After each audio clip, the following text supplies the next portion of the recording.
through. So I'm going to get 2 steps again. 1, 2, release, switch directions. Because I can keep dwelling on that spot and keep moving the hip and moving the hip, but he's going to get resentful because there's not a release. It's like your kids, nagging at your kids all the time, right? If you never tell them, okay, good job, or if you're always so that was a boundary, right? Yeah. You tried walking on top of me. If you're always nagging at your kids, they get resentful. Same as a horse. We got to keep things. We got to keep things fresh and make sure they know when they're doing things right. So he's really not focusing on me right now.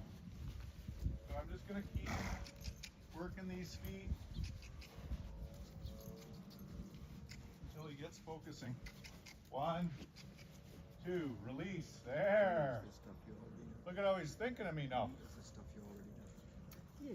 Oh. So as soon as he took those 2 steps for me, you know, I worked and worked and worked. He gave me the 2 steps. I released, and then what did he do? He looked at me, right, with his ears forward. Yeah. He was like, "Okay, I get it."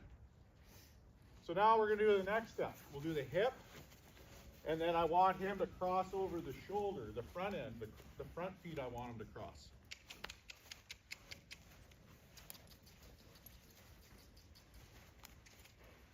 One, 2. Okay, so now I'm going to lead him across. I want that foot to cross this foot. 1, 2. Very nice. You see that, Jeannie? So that's the beginning of your spin, right? We're getting the basics of a spin right here. His wither and his shoulder. If I would have put that like down in front of his feet, he would have started striking at it. Or if I would have put it by his back legs, he would have started kicking at it. That was a battle that I wouldn't want to get started. I want to go to the safest, easiest place, which is his shoulder. And then from the shoulder, I'm going to start working out from there. So I'll go shoulder, hip, shoulder, under the belly, because that's where my cinch is going to be, right? Is under his belly.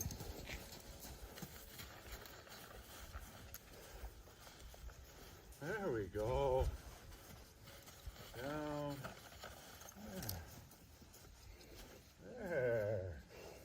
You see his energy coming down now? There. See his back feet stepping?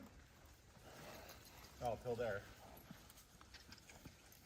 All those same fundamentals that I started with, I'm going to keep playing with. Because those are the foundation of all maneuvers. So he needs to be able to let me control his shoulders, let me control his hip. Because when I control his feet, I've got his mind. And it's not an intimidation, it's more of a respect, guidance. There. Very nice. So this is fine that things are getting wild. I'd rather things get wild now than when I'm on his back. Yeah. Because that's never fun when you're on their back and they never have felt pressure. Look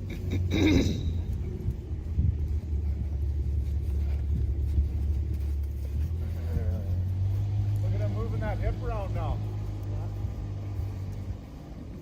Nice and free. There. Nice and free with the shoulder.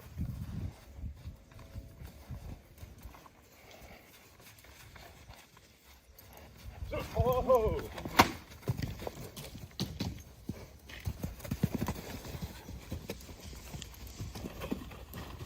Whoa!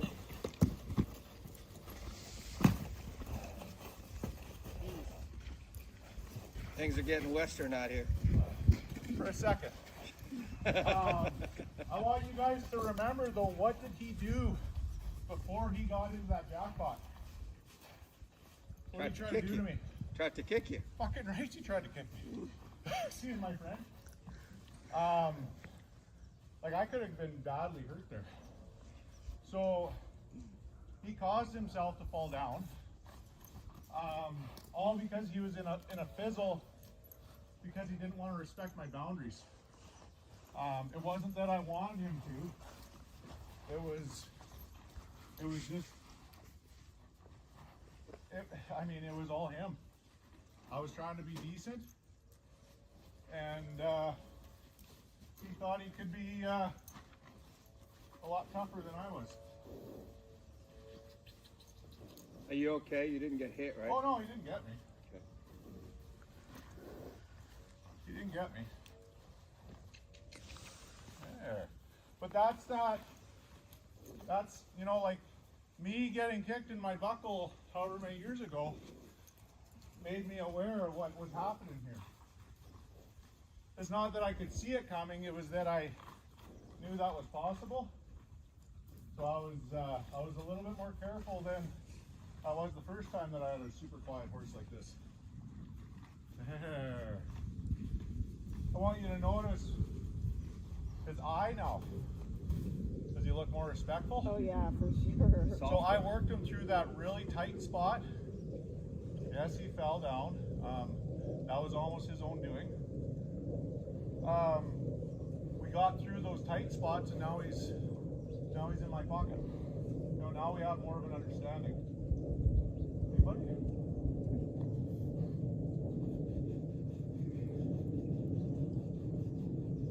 But that was a tantrum as much as anything. When he threw himself and tried to kick me. All right, Asha?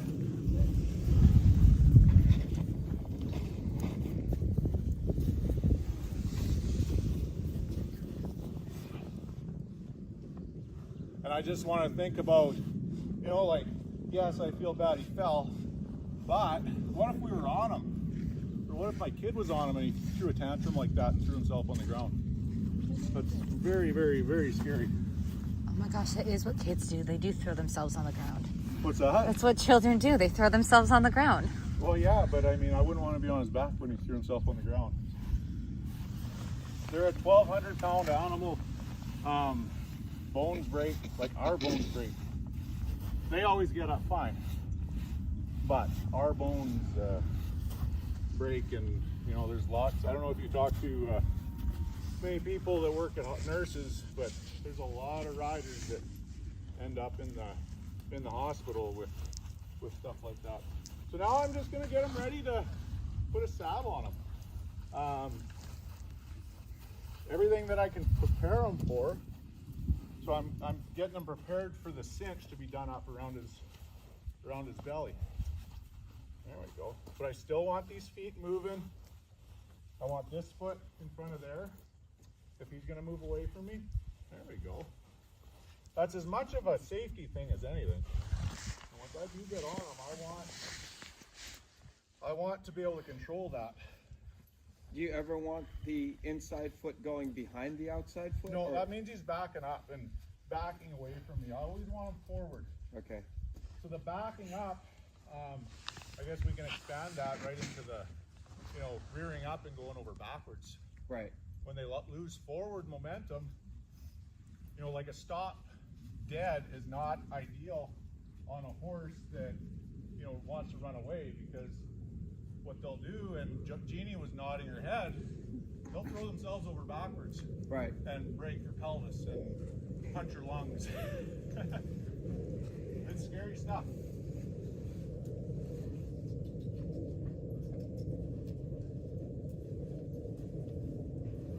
So I'm putting the rope everywhere the cinch is going to be.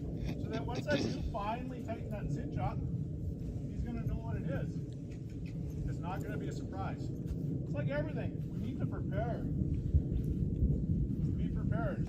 Athletes, horses, perfect track, starting with that proper foundation. is something you need to start with everything. You tried to step on me. Went back to the house. There we go. Yeah? I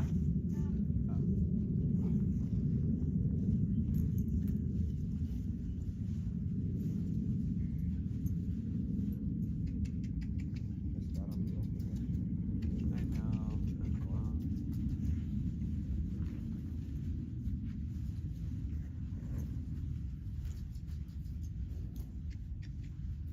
I'm fine with him putting his head down as long as he's moving his feet in the right direction. When a horse, so once we get into some flexion and stuff like that, that's a little bit more, a little bit further along. When horses lower their heads like that, it replicates them grazing in the pasture. Does a horse or a deer graze when they're scared? No. They got their head up. So when they have their head down, it actually releases endorphins in their brain and helps them relax and helps them graze. And another good one that I just learned here about a month ago, a big issue with horses' teeth is feeding them up in feeders. When a horse drops its head to eat on the ground, their jaw and everything actually slides forward, and then they're able to graze, able to eat and use their teeth a lot more properly. Another one I heard is their digestion doesn't work very good when they're eating up high. So it's, yeah, learn something new every day. Seamus actually told me that yesterday. I'm like, cool, I never knew that.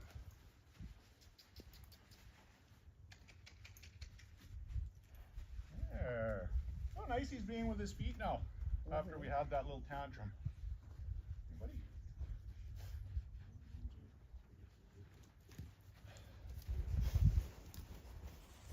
It's a nice little rain today. Okay, so let's start prepping them up for a saddle. And you know, if it was at my house, I would have probably just did that groundwork and then just left them. But he's seeming like he's taking this okay. So we're just gonna keep going until he says we can't. Or it feels like we're starting to run into a wall. You just have to be very mindful of how far to go, because if you go too far, sometimes you'll end up further behind than when you started. Hey Jeannie, have you had that happen? Yeah. Not knowing when to quit. Say whoops. Not knowing when to quit. It feels so good. And then all of a sudden, uh-oh, Yeah. this feels terrible. Uh-oh. I like how he's wanting to move his feet, you know, more consistently. I don't like that though, that he pushed into me. Not respecting my boundaries. He's stickier on this side than he is on the left side. Horses actually sometimes do come pre-sided, so one better side than the other. It depends what side they nursed from their mother. You know, sometimes maybe they would have, you know, something whacked them on one side, and then they, as a baby, and they became more protective. So it's really important to do everything the same on both sides. You've got two horses. The left side and the right side. And that's kind of how their eyes are set too. Is they've got their left eye and their right eye. They don't have eyes like predators, like humans or wolves or cougars. They, all of us predators, we focus straight forward, right? Horses, deer, cows are more prey animals. They're more defensive type animals. So they see out here, you know, and out there, they don't see very well right in front of them.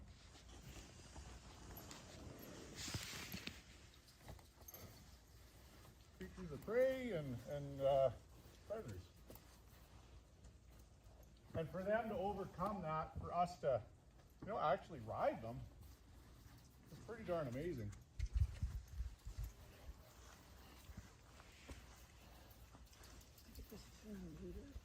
Yeah, let's do it. There you go. Because horses, really, you talk to vets, they don't have very strong backs. Their backs aren't really meant to carry 200 pounds like myself. And that's where the collection and all that stuff will come in.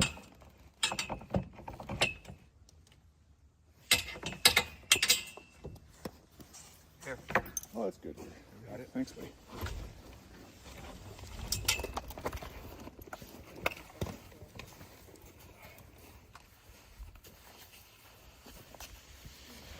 How heavy is your saddle? I don't know.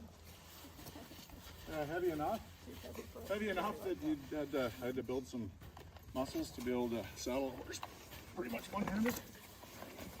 So all these boundaries that I set are really important right now, because throwing that saddle over and that cinch hitting that side, he could have jumped out of his skin and jumped right on top of me, which wouldn't have felt great. Good boy, Dean. Yeah, I can't stress boundaries enough. If they're respecting my boundaries, I'm happy. But if they don't, I make sure they do. And I'm not like abusive or anything like that. It's just, it's self-preservation. It's me thinking of, what if my kid was on the other side of that horse? My 9-year-old, and that's always kind of a, we prepare as much as we can, but you don't ever really know how it's going to go. Sometimes it goes really good. Sometimes it goes really bad. So he may decide to flip out and, buck and kick and all those things, but he may be able to just, like he's doing, take it really nicely. I like how he's licking his lips. Like that means he's thinking about it.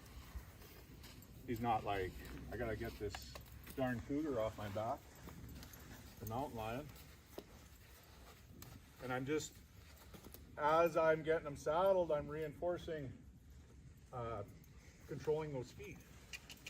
See, he's stepping into me there. There. But he went back, he defaulted back there to what we started with this morning. Now he defaulted back, he was like, I'm gonna brace up, I'm gonna start pushing against you. And then I reminded him, and then he went, oh, I know how to do this. I know what pressure is. There. Look at how willing he is.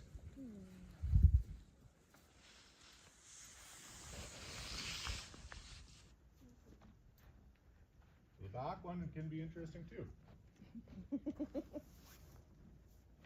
But hopefully we did enough preparation that he'll be good with it. There you go, buddy.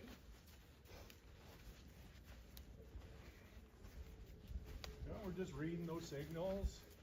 He's kind of humped up in the back. He's like, what is this strange thing on my back? I kind of want to buck. Yeah, he's kind of thinking of bucking. So as he humps up, you can see a hump up in his back. It tightens up that back cinch. So humps up, cinch gets tighter. He's like, holy cow. But he actually took that pretty good. He thought about it, which is what I really liked.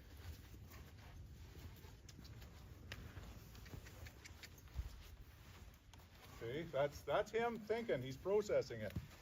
There we go. He's thinking, maybe I should buck a little. And now, like he's getting used to it. So I'm gonna get moving his feet a little bit more. And see if he's gonna buck. Because again, I'd rather him buck now than buck with me on him. I've been bucked off enough times to know that the more we can do on the ground to get him prepared, the more likely I'm going to be safely in the saddle. Even bucking's not fun if you ride it out on their back. You get bloody sore. Hey Jeannie, how many times have you been bucked on? I'm pretty cautious, so not that often. Well, I know some of them suckers, you can be a good bronc rider and you're still as sore as if you would have just met the ground. Not the bucking off that's bad, it's the hitting the ground.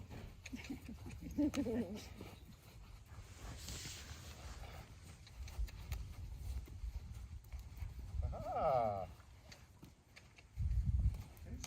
The other side, he's wanting to lower his head a little bit too. Ah!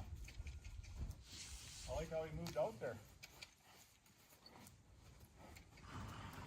There.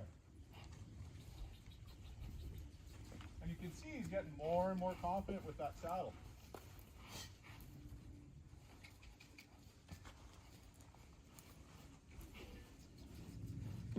Ah!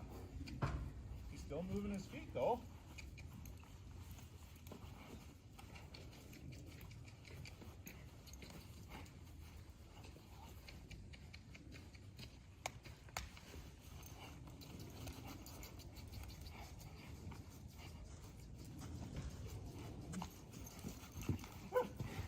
There it is. And I used to just like kick them loose and let them buck it out, but I'd rather stop them from bucking. So if they start, I want to pull them back down.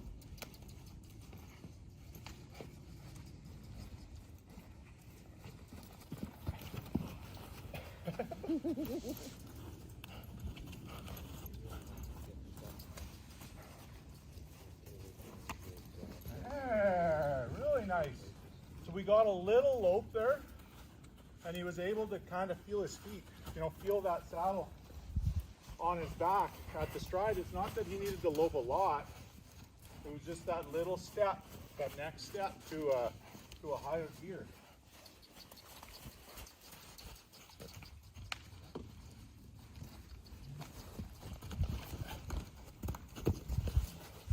See, he kicked at me again, but I'm not gonna get real upset about it because it wasn't real serious.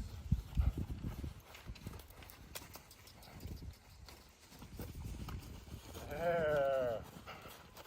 That was a nice stride there.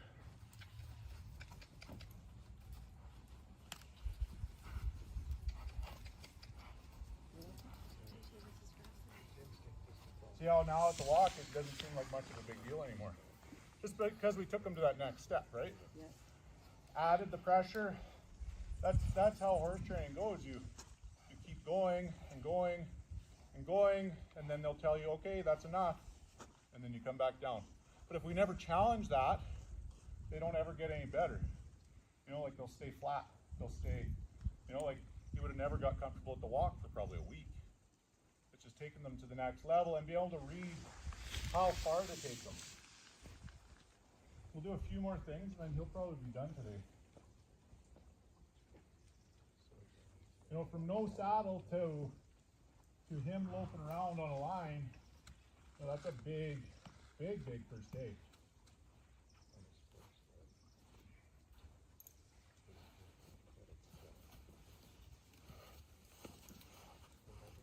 But it's all started with that proper foundation of moving those feet and be able to control those feet and respecting my boundaries.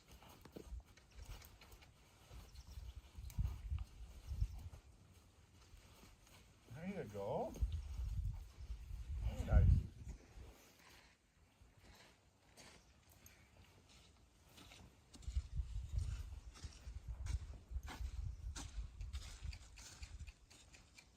He's eating it. It's so sad.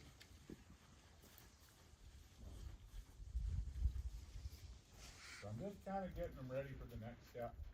I'm going to put some my driving lines on him, and I just want him to know how to follow his nose, and then I'm going to get it down around his butt so that he's not going to be surprised once that line touches his butt. Because again, preparation, right? I could just throw those lines on them and go, and then have a rodeo and, you know, yeehaw. But it wasn't the best for the horse.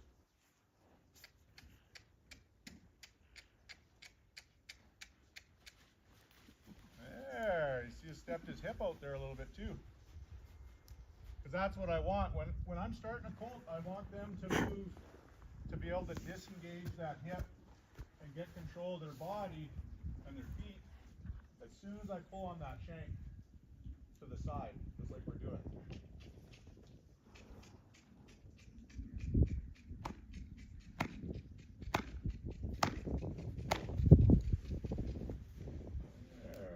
There. And the noises are just, that would just be like our legs bumping on their sides. It's just, I'm adding energy. And I start slow.